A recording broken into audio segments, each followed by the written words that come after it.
Namaskar friends, and welcome back to Indian Narrative, the channel where we decode global events, historical shifts, and strategic decisions shaping India's future.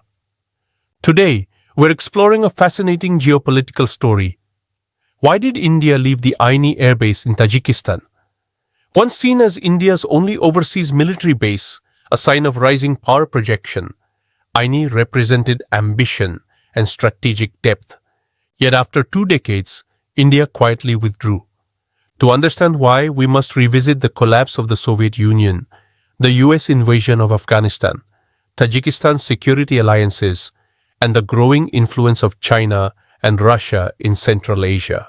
After the Soviet Union collapsed in 1991, Tajikistan was left with poor infrastructure, a weak economy, and a devastating civil war. Among the abandoned Soviet military installations was the Ayni Airbase.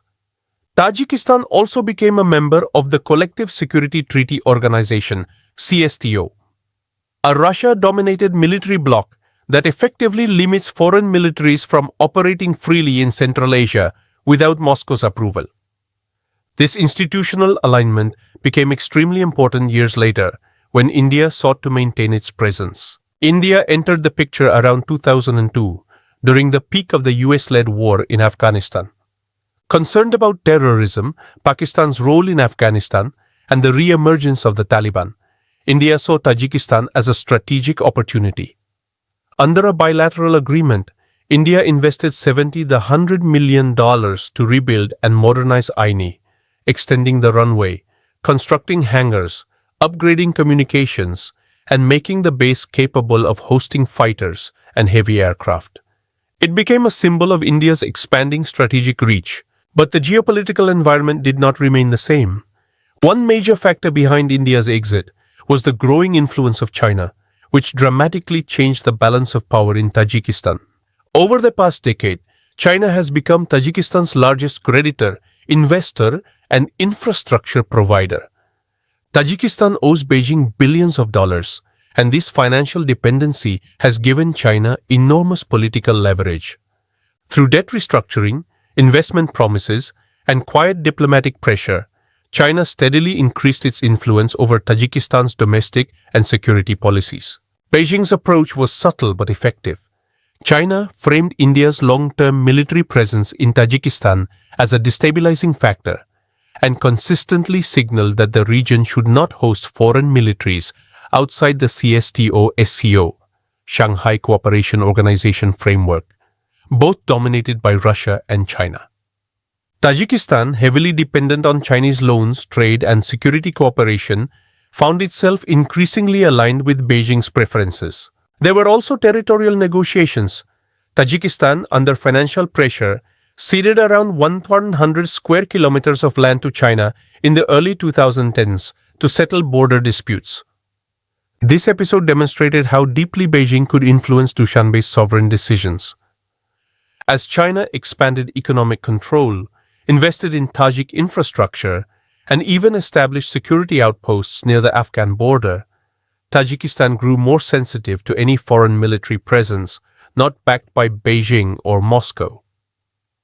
In this environment, India's presence at Ayni became diplomatically inconvenient for Tajikistan.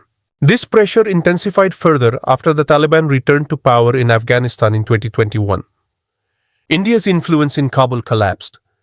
The Northern Alliance vanished, and the strategic value of Ayni diminished.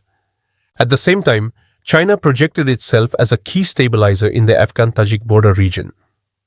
Beijing used this changing landscape to push for a more China-aligned security posture in Tajikistan, including discouraging India's continued operation of an airbase so close to China's Xinjiang region.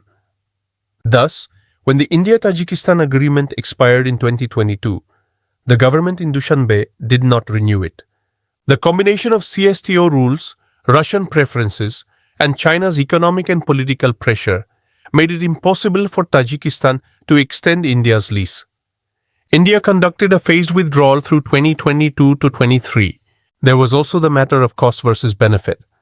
Maintaining a foreign base is expensive, with Afghanistan no longer central to Indian strategy and Tajikistan drifting firmly into the Russia-China sphere of influence.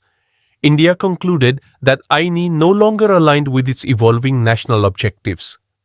India has shifted toward a maritime-first strategy focused on the Indo-Pacific, naval expansion, and partnerships with Japan, Australia, France, and the US. In this vision, a continental base deep inside Central Asia holds less value. India's exit from Ayni is not just a strategic decision. It is a reflection of geopolitical realities. India lost a symbolic foothold, a logistical asset, and its only overseas airbase. But it also gained clarity about the growing influence of China and Russia in Central Asia, and the limitations of establishing military infrastructure in regions dominated by rival great powers.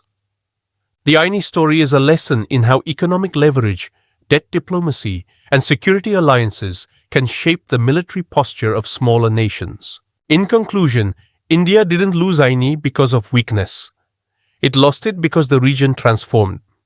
CSTO rules hardened, Russia reasserted control, and China used economic and political tools to shape Tajikistan's decisions.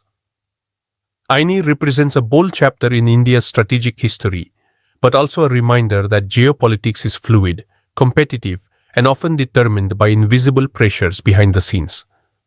If you found this analysis insightful, don't forget to like, share, and subscribe to Indian Narrative for more deep geopolitical breakdowns. And comment below. Should India reattempt a presence in Central Asia or focus entirely on the Indo-Pacific? Jai Hind.